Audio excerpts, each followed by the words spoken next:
Hello, my lovely Wolfpack, and welcome to the Lone Wolf Show, brought to you by Wolfpack Media, the most entertaining place on YouTube for your news and commentary. I'm your host, Justin Huseman, founder and news contributor. We have a great show today, and I can't wait to get started. But before we do, don't forget to smash that like button and subscribe to our channel. Join the pack today. So here I am, once again, my friends, doing a story that, I really don't want to do, especially since it seems to be dividing on racial lines, and I kind of like staying away from that subject because I'm a Christian, and I believe that every single solitary human being on this planet is made in the image of God, and I don't really care about race or skin color. But I'm here to give you the latest in breaking news, so here we are. This story, it's kind of hard to get into, but I won't bury the lead here. On Wednesday, April 2nd, 17-year-old Carmelo Anthony, a Centennial High School student, allegedly stabbed another student, Frisco Memorial High School student, 17-year-old Austin Metcalf. Anthony was arrested not far from the crime scene and was arrested. He was arrested and charged with first-degree murder. Now, let's take a look at this article from the New York Post. See what it kind of has to say here. All right. From the New York Post. Texas high school football star Austin Metcalf stabbed in the heart, left to die in twin brother's arms at track meet.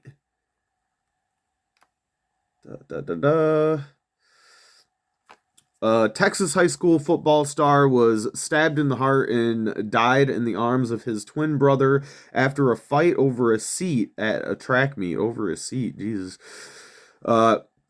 His heartbroken family says Austin Metcalf was attending a track and field championship between other area schools at Coya Kendall Stadium in Frisco, Texas. When the fatal attack happened on April 2nd, we already said that, Metcalf, a junior at Memorial High School outside Dallas, was in his team's tent when a fight broke out between the teen and 17-year-old Carmelo Anthony, cops say. Anthony, a 17-year-old senior at Centennial High School, just 5 miles away, was allegedly told he was sitting in the wrong seat.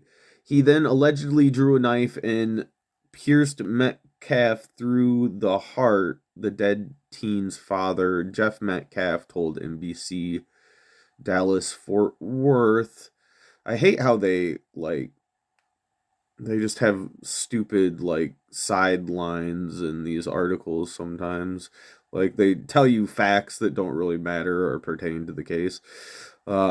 Anyway, it goes on to say, Hunter, who was born 2 minutes after Austin, rushed to aid his brother but couldn't save him. I tried to whip around as fast as I could, an emotional Hunter Metcalf told WFAA. I looked at my brother, and I'm not going to talk about the rest. I tried to help him. The heartbroken brother said that neither of the siblings had ever met Anthony prior to Wednesday's meet, with the whole fight taking just seconds. It really was under 30 seconds, this altercation, Hunter said. I never met this kid in my life. We asked him to move. He started getting aggressive and talking reckless, Hunter recalled, and my brother stepped in and said, "You need to move," Hunter added. And Anthony's like, "Make me move." All of a sudden, he grabbed his backpack, the brother said. Why does it say, the brother said, the Hunter said, it? Some of these people at the New York Post, you need to, do better at writing your articles, at least when it comes to writing quotes, because it's very confusing. Just seconds into the tussle, Hunter said Anthony pulled out a knife and stabbed his brother in the chest. They were twins, identical twins, and his brother was holding on to him, trying to make it stop bleeding, and he died in his brother's arms, Jeff Metcalf recalled. Hunter Metcalf called his parents to tell them about the stabbing. With their father rushing to find Austin on a gurney, not breathing. I could see all the blood, and I saw where the wound was, and I was very concerned. So I had to find his brother, and we rushed to the hospital, and we prayed, and it's God's plan. I don't understand it, but they weren't able to save him. This is murder, Jeff Metcalf said. The teen was pronounced dead at the local hospital. Despite life-saving measures by police and fire personnel, including CPR and the administration of blood, the 17-year-old died, Frisco police said. Anthony was arrested and charged with first-degree murder. He is being held in Collin County Jail with bail set at $1 million. Huh. Yeah. So, now, first off, I just kind of want to say, wow, this is this is really sad.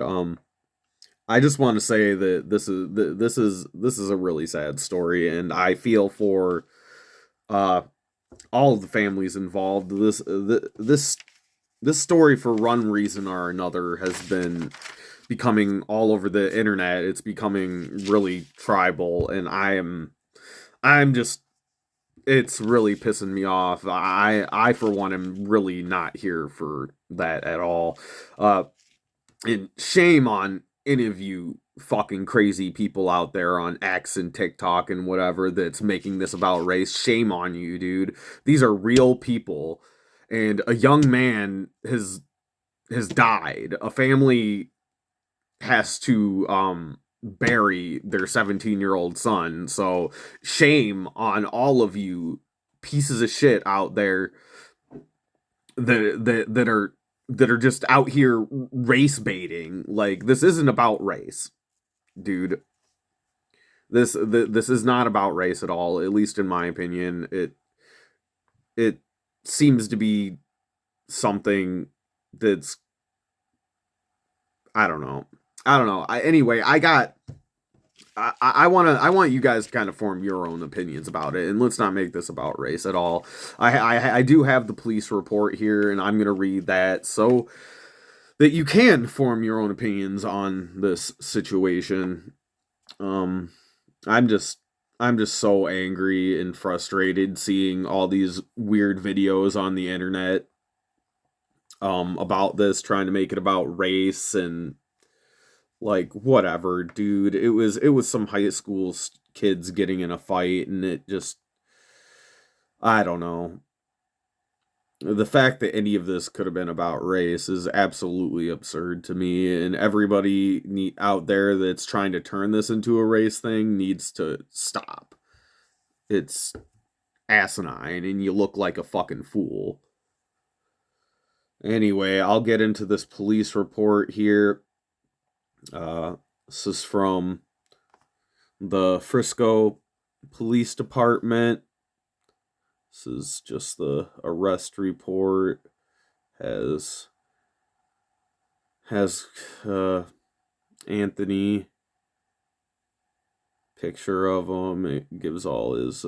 Some of this is blacked out, so do kind of stick with me here, because obviously he's a minor, so they got any personal information blacked out. Let's see here. Adult male was taken into custody following a stabbing call on FISD property. Says the initial narrative here. It says the date is 4/2/25, of course, at 17:04. The arresting officer is Eduardo Cortez. On April 2nd, 2025, at 10:01 hours, is that an I? I need to look at this screen. I got the bigger screen over here. I should be reading off of that. Okay, no, that's not an I. It looks like one. Looks like a one. Whatever. I don't spend a lot of time reading police reports, so give me a quick second here to kind of figure out where to start. Stanley School Resource Officer Eduardo Cortez, Cortez, it says, heard over the radio dispatch call out a stabbing call at David Q. Kendall Stadium. I can't pronounce it. FPD call notes indicated that an athlete was stabbed. The suspect was reported as being a black male wearing a gray hoodie and blue sweatpants. I immediately left my office and ran across the Stanley Middle School parking lot towards a southwest entrance into the stadium. As I entered the stadium, 2 high school age students informed me that the victim was on the north end of the stadium by the bleachers under a Memorial High School tent. I did not identify these students. Next, I proceeded towards the north end of the stadium, visitor side, on foot. As I got closer to the north end, I could see the Memorial High School tent with multiple individuals under the tent. Once I arrived onto the north side bleachers, an adult male who was on the track pointed out the suspect. I was not able to identify that witness. The individual that was pointed out to me was a black male wearing a gray hooded sweater and dark colored Nike pants. The suspect at this point was on the track on the north end. There was a chain link fence that separated me from the suspect. I gave the suspect instructions to keep his hands up in the air. During this time, the suspect said verbally out loud, I was protecting myself. It should be noted that I had not questioned him about the incident when he made that comment. I asked him if he had any weapons, and he said no. I patted him down for weapons while we were walking along the fence, and I did not locate any on his person. I instructed the male to continue walking along the fence, which he complied, towards an area where there was an opening in the fence that led off the track. While walking him off the track, the suspect also said he put his hands on me. I then detained the suspect in handcuffed behind his back, and had him sit down on the ground. Officer A. Ritchie had arrived on the scene at the time. I conducted another pat down of his person and then searched his person. After he gave me consent, no weapons were located. While the suspect sat on the ground, I advised that I had the alleged suspect. The suspect then responds and says, I'm not alleged, I did it. Next, Officer Ritchie and I walked the suspect to the patrol vehicle. I'm not trying to get past anything important here, but this is kind of long, so be a little patient. While the suspect was in the back seat, I noticed fresh blood on his left middle finger. I verbally acknowledged that I saw the blood out loud so that it would be captured on the body-worn camera. It should also be noted that the suspect asked me, is he going to be okay while he was in the back seat? I then identified the suspect. He provided his name and date of birth verbally. Yeah, yada, yada, yada. I transported him to the FPT jail. Again, I did not question Carmelo about the incident. He was escorted to the intake area. He changed him out into jail attire. Yep. Then we got the same recalling from this officer, Allison Ritchie. I'll just skip through that. Get straight down to this. This is another report from Will Otis, who is an officer, I believe. Yeah. I believe this is is this their witness report? It might be. I don't know. We'll just read it. He says, blah, blah, blah, at whatever hours on April 2nd, blah, blah, blah, blah, were dispatched. Fresco Police Department Emergency Communications was received an emergency call regarding an athlete that was stabbed. Oh boy, gray hoodie, black male, blue sweatpants. Yeah, we know. I'm kind of reading. I'm trying to skip any like stuff that we already know here. The officers on scene were informed that the knife that was used was tossed and was still believed to be somewhere close. Eventually, one of the witnesses said they remember seeing it on the bleachers still. Officer Scholes was able to locate the knife. I was located. It was located between rows 9 and 10 near seat 30. I don't know why that's important. The rain began to come down again heavily, and it was determined that instead of moving the knife, the officers would cover it in a large blue tarp. Sergeant Otis assisted in preserving the immediate crime scene as much as possible, while the other personnel tended to the victim and eventually transported him. At around this time, Officer Winsel had the crime scene log and began logging the individuals on the call to the best of his abilities. Blah, blah, blah.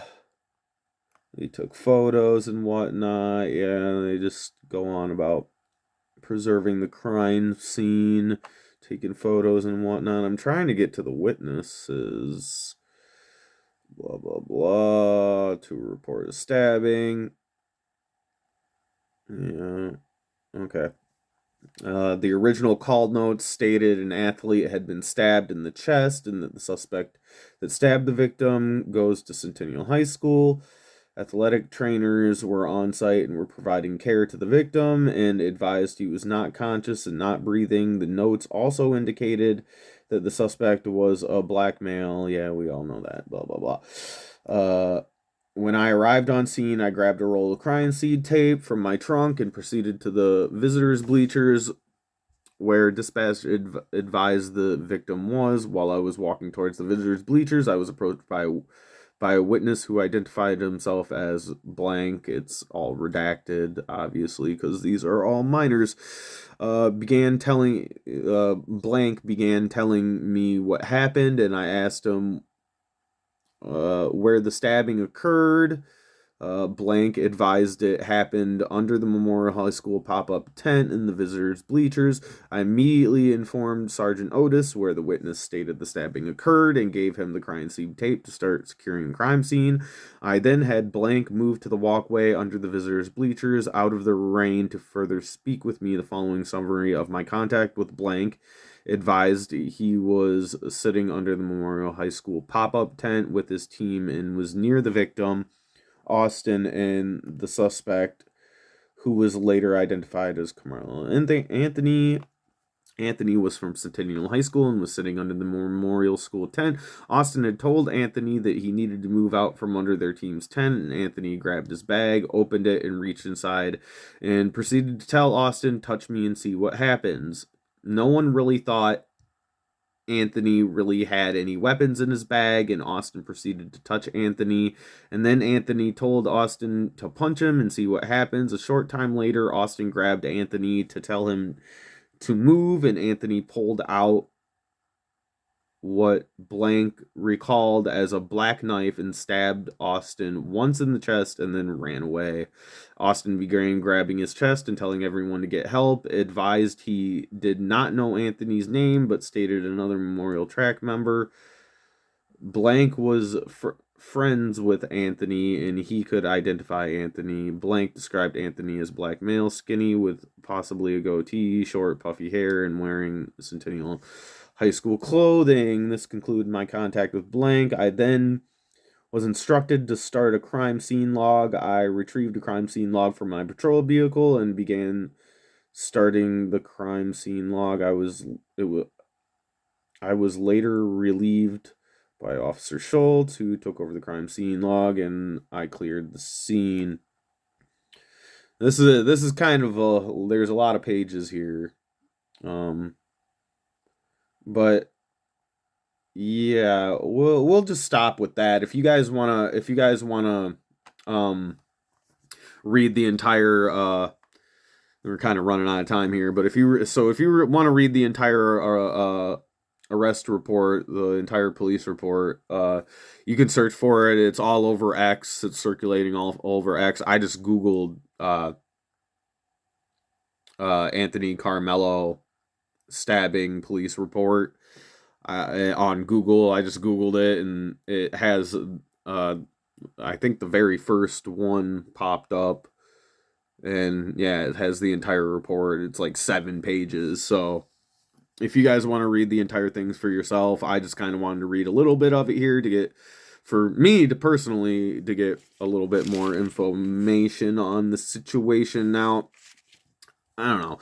It is my opinion that this story has absolutely nothing to do with race, but is simply, I don't know, it looks like a scuffle between two high school boys that got a little out of hand and went way too far, obviously, with a dude pulling out a knife out of his backpack. I don't know. I really don't know what what possesses somebody, what seems to be a fight over, like, where the dude was sitting. I don't know what possesses you to pull out a knife and use lethal force, because some people are like, oh, well, it was self-defense, da-da-da, and I'm like, I don't know, a fight over seating arrangement doesn't really seem like lethal force should be used there, but I digress. I don't know. I let us know what you think in the comments. It's just a crazy, sad story, dude. Now, looking at the police report, I will say that I think first degree murder is a little bit of a reach. I don't think that any jury is gonna convict on that. Maybe second degree murder, maybe second degree, or manslaughter, more than likely, since I don't know. It's 2 kids. It's so sad. 2 kids. This kid's life is ruined forever, for sure. Even if he doesn't get first degree murder, like even a second degree murder or manslaughter, your life is still pretty screwed. And then of course, this Austin kid dying, losing his life at such a young age. It's really sad. I really didn't want to do this story. I am not about the sad stuff, bro. I am all about the political news, but I guess you could say this is kind of cultural, because it does seem like, if you look at the internet, it's definitely creating this crazy cultural divide. I don't think it should be. I think the fact that we got people out here basically saying that this Austin kid, like, got what he deserved. If you're out here on the internet saying that, then you're a fucking monster, dude. Like, I don't think, I don't know, man. It's hard for me to say anything, because I wasn't there. I haven't seen any videos on what happened yet either. All we got really is the police report to go off of for now. But it is just sad. I will say that this is a sad one. I don't like doing these sad stories, man. This is such a wild time we're living in, especially. I just seen it all over the internet, so I had to do this story. I had to bring it to you guys. It is breaking news, I guess, but I really didn't want to, because I don't like this whole race baity bullshit that's going on the internet right now. We got the right saying, oh, it's murder, like, hands down, fucking murder. It's obvious. Send them straight to jail. Do not collect $200. But then you got people on the left going, oh, that white kid, he deserved it, and the black kid, the only reason he's in trouble is because he's black. And I'm like, dude, like, stop it. Just everybody on the internet, stop it. But let us know. We kind of went over time here a little bit, but let us know in the comments down below what you guys think. Is this kid like is this like a clean cut case? Does this kid murder somebody or was it self defense? What do you think? Let us know down in the comments. But thank you for joining us. You can follow us on X and Facebook, and don't forget to smash that like button on the video, share the show with your friends, and subscribe to our channel here on YouTube. We really would appreciate the support. We'll see you probably later tonight. We're going to be doing a group episode with the boys, so make sure you tune in to that, and we'll see you next time. Peace.